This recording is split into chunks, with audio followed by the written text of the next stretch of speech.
Oke, sahabat desa, sahabat kreasi, sahabat UMKM. Kali ini saya berada di Tuntang Farmhouse di salah satu space pemerintah Desa Delik, Kecamatan Tuntang, Kabupaten Semarang. Dan uh, dari Desa Karangsari, Kecamatan Rawasari. Karangsari, Kecamatan Rawasari, Kabupaten Kendal. Ini bersama Mbak Dian sebagai Bu Sekdes di Pemdes Karangsari. Nah, hari ini beliau bersama rombongan satu perangkat ini berkunjung ke Desa Delik. Nah, mau tahu apa? Pertama tadi kita sudah berkunjung ke tempat budidaya melon organik. Ya. Di Karangsari ini juga sudah memiliki greenhouse, tapi untuk tanaman sayuran, dan kita sebenarnya sharing, bukan ditiru ya, sharing untuk bagaimana pengembangan berikutnya greenhouse yang ada. Kemudian di tempat ini saya berada di 10 hektar kebun durian. Nah, Anda yang melihat tayangan ini nanti bisa berkunjung ke salah satu potensi yang ada di Kecamatan Tuntang, tepatnya di Desa Delik, yaitu kebun durian. Di sini Desa Delik dan Tuntang sekitarnya emang dikenal sebagai durian lokal. Jadi kedua setelah Brongkol di Kabupaten Semarang.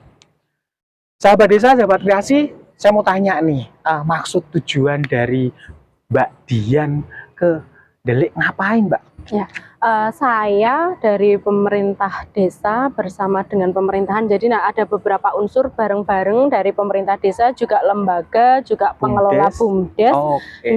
Datang ke Delik ini seperti kegiatan yang sudah kami masukkan di anggaran tahun 2024 ini, kita studi tiru, Pak. Awalnya memang kita studi tiru, di mana studi tiru ini kita bertujuan untuk meningkatkan peran serta pemerintahan Desa Karangsari dalam pengelolaan greenhouse. Oke. Jadi memang sudah saatnya bahwa semua desa punya potensi, dan potensi itu tentunya menjadi satu aset bagi desa tersebut untuk menjual diri. Nah, ini menjual diri di sini, Mbak Dian saya yakin karena sebagai Mbak Carek yang masih belia, tentu visioner. Sedikit Mbak tentang potensi desa yang bisa dikembangkan ke depan menjadi aset dan menjadi wisata edukasi. Ya. Sementara karena di desa kami itu, kalau kami boleh bercerita, kami itu di Rawasari, secara geografis itu Pantura, kita lebih dekat dengan pantai utara. Cuman posisi Karangsari ini dari pantai juga tidak terlalu dekat, gunung juga jauh gitu ya. Jadi itu posisi kita memang ya di tengah-tengah. Kalau mungkin secara geografis kalau orang bilang kurang menguntungkan, tapi kami tidak, artinya tidak yang insecure ya kalau orang bilang, tidak yang terus lantas kami berputus asa. Kami mencoba untuk menggali apa yang bisa kita kembangkan sih dari Desa Karangsari. Salah satunya kami membangun greenhouse kemarin itu untuk tanaman hidroponik sayuran. Ini juga bisa, alhamdulillah sih sudah bisa mulai berjalan. Hanya ini adalah bagian dari kami usaha untuk memantapkan. Terus di tempat kami itu juga ada cagar budaya yang ditemukan, cuman karena cagar budaya ini kan prosesnya lama. Iya, ini itu? Masih candi, Bapak. Cuman terkenal dengan Candi Boto Tumpang. Cuman ini kan proses harus diteliti dulu oleh pakar-pakarnya. Ini memang proses sejak tahun 2020 itu sudah digali, diambil sampelnya untuk diteliti. Nah, ini kan berproses.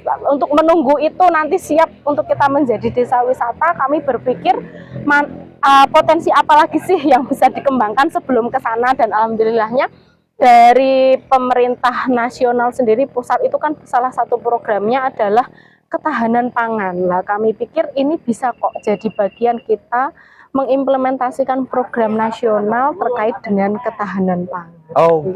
Bu Carek, Mbak Dian, ketertarikan apa kok Mbak Dian ini bertujuan ke Desa Delik? Ya, karena dari awal kita sudah punya potensi, sudah punya greenhouse, hanya kita ingin meningkatkan pengelolaannya. Kita cari-cari di sosmed, mungkin saya kenalnya lebih ke Pak Budi dulu, baru tahun Delik gitu ya. Tahunya ke Pak Budi dulu, ternyata komunikasi, ternyata saya diberi beberapa contoh video referensi channelnya Pak Budi juga.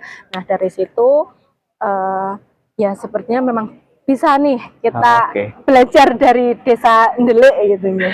Oke, sahabat desa, sahabat kreasi, menarik sekali ketika kita menjadi berperan di dalam dunia sosial media. Jadi tidak ada salahnya semua, apalagi kita yang muda, apapun yang ada di sekitaran kita itu adalah potensi kita. Kita berada di desa, maka di situ ada potensi desa. Tidak usah sungkan angkat di sebuah sosial media, karena itu akan menjadi satu daya tarik bagi orang lain. Contohnya jauh-jauh dari Kendal sampai ke Delik. Jadi Delik selain memiliki satu tempat kebun durian ini 10 hektar yang dimana kepemilikannya ini milik dari Tumtang Farmhouse, tapi berada di satu tempat. Kemudian Delik juga punya greenhouse yang baru, yang kebetulan ini juga alokasi dari ketahanan pangan untuk tanaman melon hidroponik. Delik juga menjadi 10 besar desa cinta statistik nasional.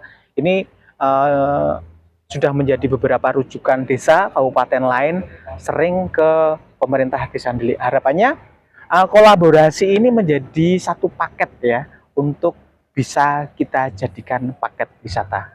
Terakhir, Budian, harapannya apa dengan kegiatan ini? Ya, harapannya dengan kegiatan studi tiru dari kami pemerintahan Desa Karangsari ke Desa Delik, Kecamatan Tuntang, Kabupaten Semarang ini, satu, kami pulang membawa manfaat, ada ilmu, ada tadi yang sudah dibagi ke kami atau sudah di-sharingkan ke kami bisa mengimplementasikan, bisa kita aplikasikan di sana, kalaupun belum semuanya tapi minimal sebagian. Nah, harapannya nanti dari potensi yang kami punya yang mungkin sedikit bisa terus berkembang, dan suatu saat kami Karangsari yang menjadi tujuan studi tiru oleh desa-desa yang lain. Oke, mudah-mudahan semua desa menjadi desa wisata dengan cukup mengungkap potensinya. Terkait dengan bagaimana perkembangan ke depan, tentu sambil jalan kita akan berbenah bahwa potensi kita adalah aset kita dan layak untuk kita jual. Terima kasih.